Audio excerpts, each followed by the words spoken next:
Hi and welcome back. Today I'm going to be doing a bit of design work to figure out how the rest of the parts are going to fit in the lock, and from that get a general idea of the overall size of this lock.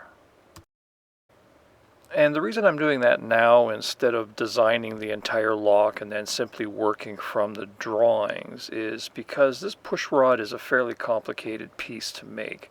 It isn't if you just want to forge one out where it doesn't matter what size it is, but if it has to fit to a drawing, then all the dimensions have to be exact. That makes it a lot more complicated. So a more reasonable approach is to not design the entire lock.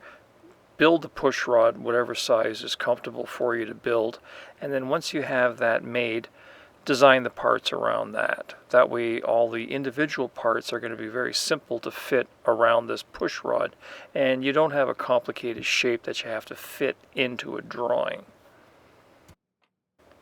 So the first thing that I want to do is lay out the base of the push rod, because no matter where it is in the lock, it's going to be along this line somewhere.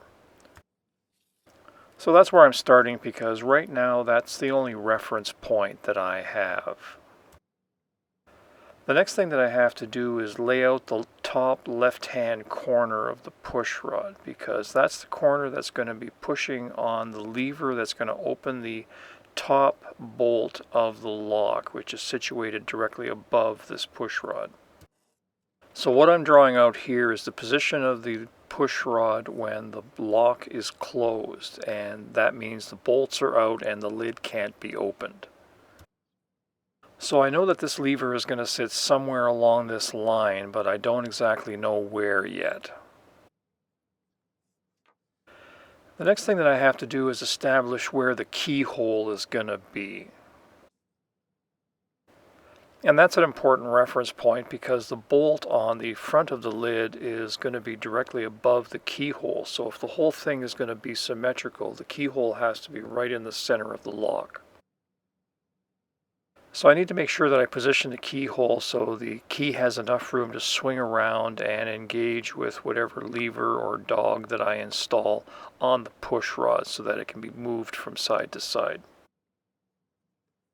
So from this point I can draw a vertical line right through the center of the keyhole and up through the top of the page, which is, the front half of the lock.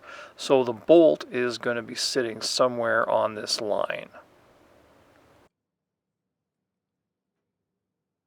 The next thing that I need to do is lay out the top left corner of the push rod when the lock is open. So basically this is the total travel of the push rod. So this has to be enough to open all of the bolts fully so the lid can open.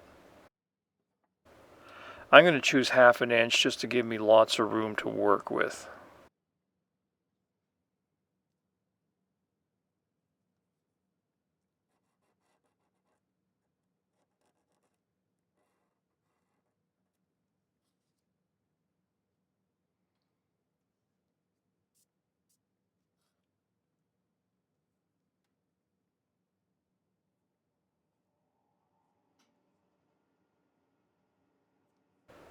Now I can start working with the lever to figure out where it needs to be situated so that it can open the bolt all the way. This type of lever is used to change the direction that the force is applied by the push rod. This one is shaped in a 90-degree angle, so as the push rod moves left, it's going to be pulling the bolt straight down. Figuring out where this needs to go is really just a matter of trial and error. I know where the push rod is at the start of the stroke and at the end of the stroke, so it's just a matter of raising and lowering this lever until I get the final dimension that I need.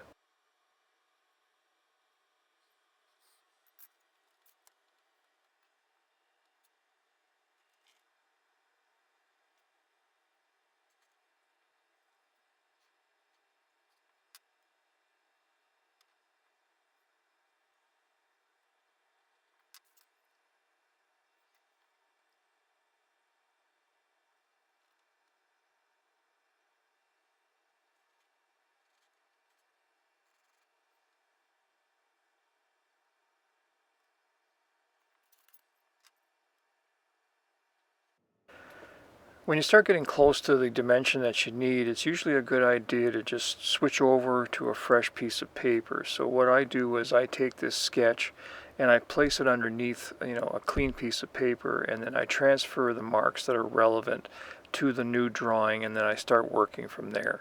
If you have a light table, this is a lot easier, but you can see even though it's on a dark table, the lines are easy enough to make out, or at least accurate enough for what we're doing here.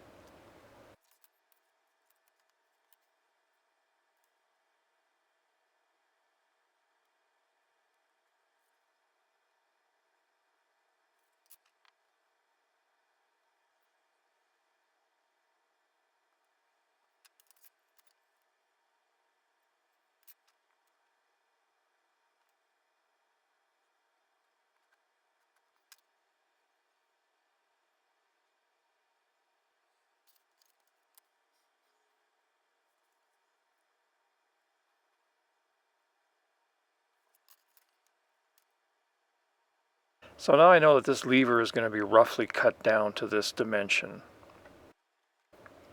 From there I can sort of decide how I want the bolts to look. They may change slightly, when you start building, but at least you'll have an idea of the size that you're working with.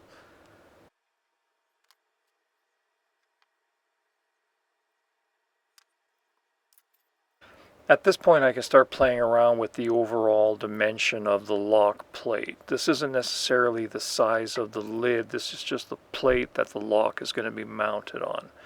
I've decided that I want it to be twice as long as it is high, so I'm transferring those dimensions here. This overall dimension is going to change slightly as I'm building the lock, but at least I have a starting point to figure out how the parts are going to fit. For example, I know that I want the side bolts to be fitting basically in the center of the lock plate, so I can transfer those dimensions on here now. And to try to keep everything looking as symmetrical as possible, I'm going to be using the same size bolt on all three locations, so I can transfer those measurements on here. And when I put the push rod back on the drawing, I can see that everything lines up very nicely, and I got lucky with this right now, so I don't have to do any more adjusting or moving things around to get everything to fit.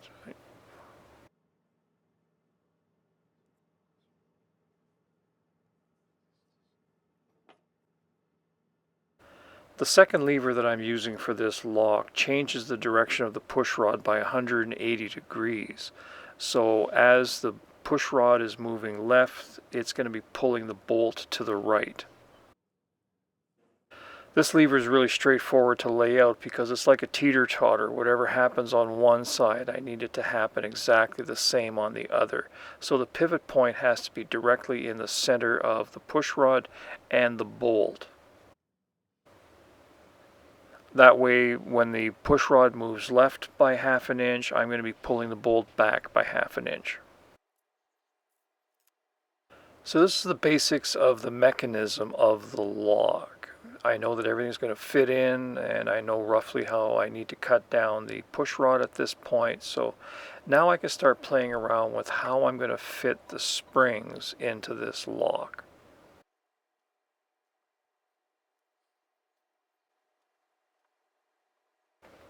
This lock uses 3 springs, and each spring pushes the bolt that it's attached to back in position.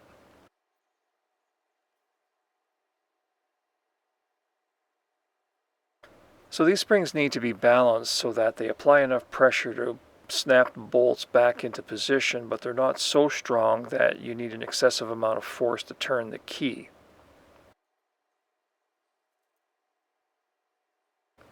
But all I'm doing right now is just doodling and trying to figure out some arrangement that's going to allow me to create the longest spring possible and still be a pleasing design that's fairly symmetrical.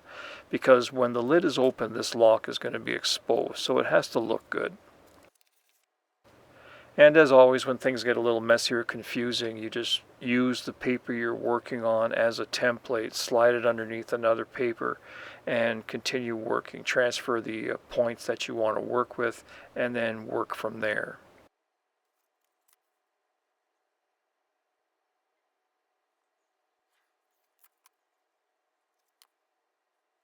As you get a little more confident with your design, you can start adding in more detail, but initially rough sketches is all you really need to get the ideas going.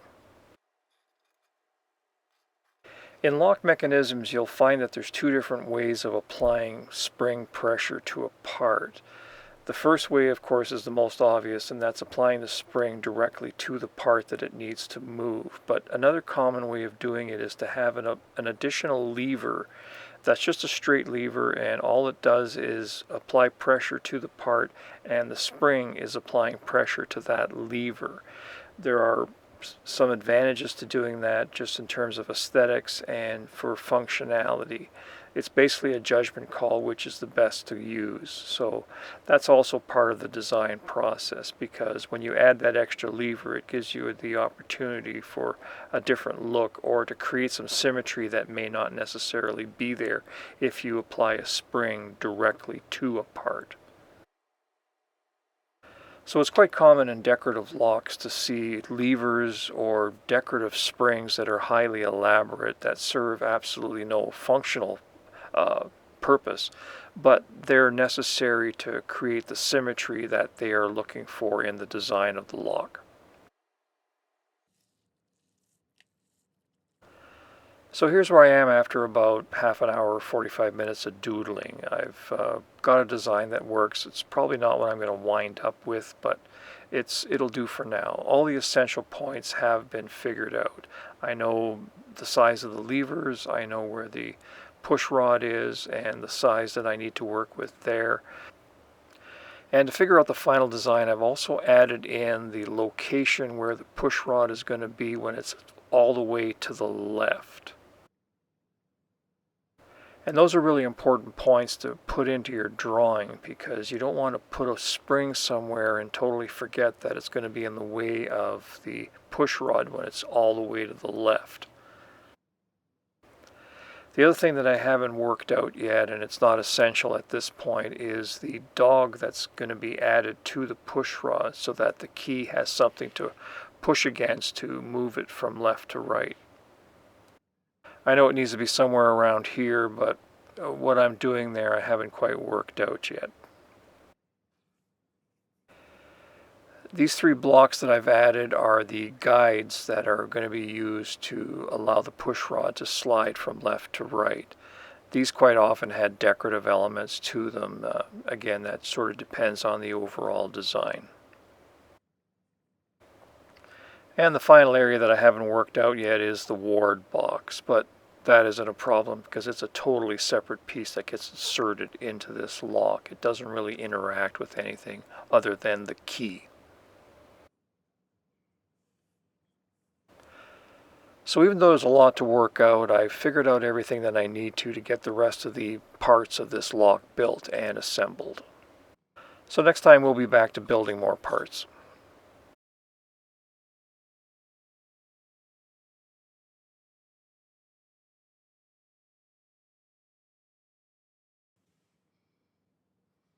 Hi, I'm Dennis, and thanks for watching. If you're interested in supporting this channel, the simplest way, of course, is to like, comment, and subscribe. If you have questions and you want to contact me directly, you can do so by emailing me at either one of the addresses that I have listed here. It may take me a couple of days, but I will get back to you. Thank you, and we'll see you next time.